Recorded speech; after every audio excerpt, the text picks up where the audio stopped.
Hello बच्चों, cooking Phoenix channel में आपका स्वागत है। तो आज मैं आपके लिए मक्के का आटा और कॉर्नफ्लोर के बारे में जानकारी भरा वीडियो लेकर के आई हूँ। ये कोई रेसिपी का वीडियो नहीं है, ये केवल जानकारी का वीडियो है। तो बड़े बड़े शेफ या फिर आप किसी की कुकिंग वीडियो देखते हो तो उसमें कॉर्नफ्लोर का यूज बताया जाता है, तो वो अचानक से ही डाल देते हैं और आपकी समझ से बाहर हो जाता है कि हमें इसको किस प्रकार से यूज करना है। तो एक रेसिपी के लिए लाते हैं तो वो सामान आपका रखा ही रह जाता है। कॉर्नफ्लोर, जिसे कॉर्न स्टार्च के नाम से भी जाना जाता है, इसे मक्के का स्टार्च, मेज स्टार्च भी कहते हैं। कॉर्नफ्लोर का इस्तेमाल बाइंडर के रूप में और तरल पदार्थ को गाढ़ा करने के रूप में किया जाता है। क्या अरारोट और कॉर्नफ्लोर एक ही हैं? जी नहीं। अरारोट अरारू नाम की जड़ से प्राप्त किया जाता है, जबकि कॉर्नफ्लोर के स्टार्च से प्राप्त किया जाता है। तो इन दोनों में बिल्कुल ही अंतर है और अलग अलग जगह इनका यूज किया जाता है। और कॉर्नफ्लोर की जगह हम क्या यूज कर सकते हैं? तो कॉर्नफ्लोर की जगह हम गेहूं का आटा भी यूज कर सकते हैं, चने का आटा भी यूज कर सकते हैं। बस उन दोनों से कलर में थोड़ा सा डिफरेंस आ जाता है और थोड़ा सा टेस्ट का भी अंतर होता है। और गाढ़ा करने के लिए आप कोई भी आटा यूज कर सकते हैं, जैसे मैदा है या फिर गेहूं का आटा है या फिर वो है चने का आटा है। तो ये सब चीजें, जिसको बेसन भी बोलते हैं, उसको भी बाइंडर के रूप में यूज करते हैं। इस तरह से हमें कोई क्रिस्पी स्नैक्स बनाना होता है तो उसमें हम अरारोट का यूज। तो डिटेल जानकारी शुरू करने से पहले जो मेरे चैनल पर नए हैं तो मेरे चैनल को सब्सक्राइब कर दीजिए और आगे बेल का बटन दिया गया है तो बेल आइकन को प्रेस कर दीजिए। तो चलिए वीडियो को शुरू कर देते हैं। इसका इस्तेमाल टिक्की बनाने में, फ्रेंच फ्राइज बनाने में और भी बहुत चीज़ों में किया जाता है। अब मैं आपको ये बताती हूँ कि मैं इसका इस्तेमाल किस किस चीज़ों में करती हूँ, कौन कौन सी रेसिपी में मैं इसको डालती हूँ। तो मुझे कभी भी सब्जी की ग्रेवी गाढ़ी करनी होती है, जैसे कोई पनीर की सब्जी है या कोई भी गाढ़ी करनी होती है, तो मैं इसमें घोल देती हूँ कॉर्नफ्लोर। और मैंने गुलाब जामुन की रेसिपी डाली है, उसमें भी मैंने कॉर्नफ्लोर का यूज किया है। इसको डालने से गुलाब जामुन फटते नहीं हैं। तो किस प्रकार से मैं इसमें यूज करती हूँ, तो देखिए ग्रेवी में तो मैं इस तरह से दूध, मलाई और दही में इसको कॉर्नफ्लोर को डाल के अच्छे से मिक्स कर देती हूँ। तो इसे मिक्स करके अच्छे से मिक्स करना होता है। और ऐसे गुलाब जामुन के जो खोया होता है उसमें भी मैं इस प्रकार से कॉर्नफ्लोर को डालती हूँ। तो ऐसा करने से ये गुलाब जामुन भी हमारे फटते नहीं हैं और एकदम से चिकने चिकने बन करके आते हैं। तो इसको अच्छे से मिक्स कर देते हैं और इनके गोल गोल पेड़े बना के गुलाब जामुन को सेक लेते हैं। और इसको अच्छे से मिक्स करना होता है, ये नहीं कि आप बस डाल दीजिए और ऐसे ही छोड़ दीजिए। तो इसे अच्छे से मिक्स करिए। ऐसे ही ग्रेवी में भी इसको काफी अच्छे से मिक्स करना होता है, इसमें गुठले नहीं पड़ने चाहिए।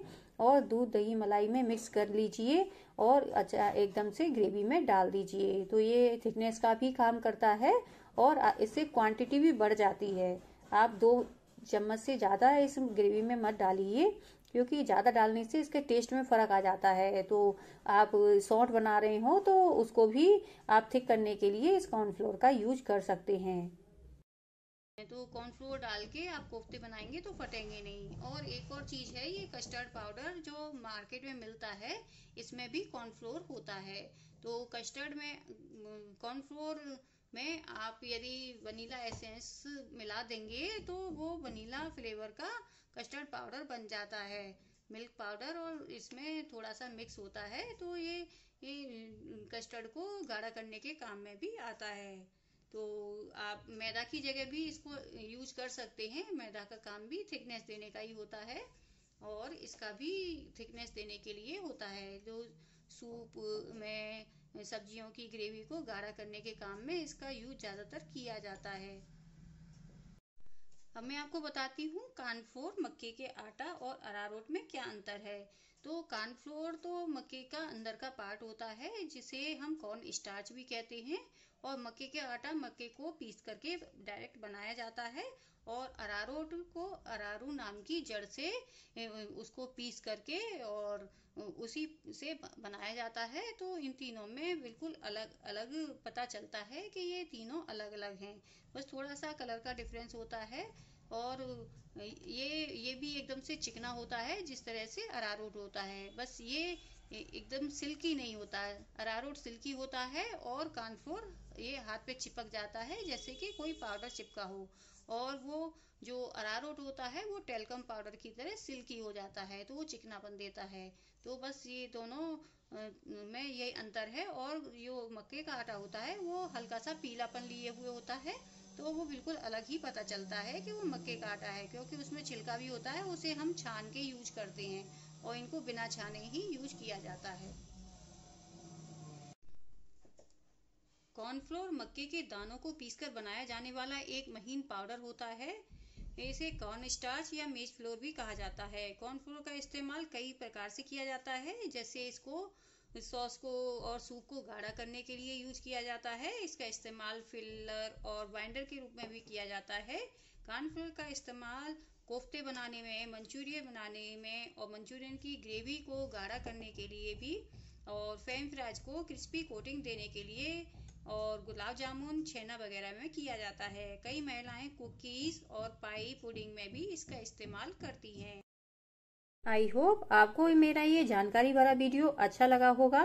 तो ऐसे ही जानकारी भरे वीडियो मैं समय समय पर लाती रहती हूँ, तो और भी लोग इस जानकारी का लाभ ले सके तो आप इस वीडियो को लाइक कर दीजिए, शेयर कर दीजिए। ज्यादा से ज्यादा इस जानकारी को शेयर करिए, जिससे ज्यादा से ज्यादा लोग इस जानकारी का लाभ ले सकें। और जो न्यू व्यूअर्स है तो मेरे चैनल को सब्सक्राइब कर दीजिए पूरा वीडियो देखने के लिए। Thank you.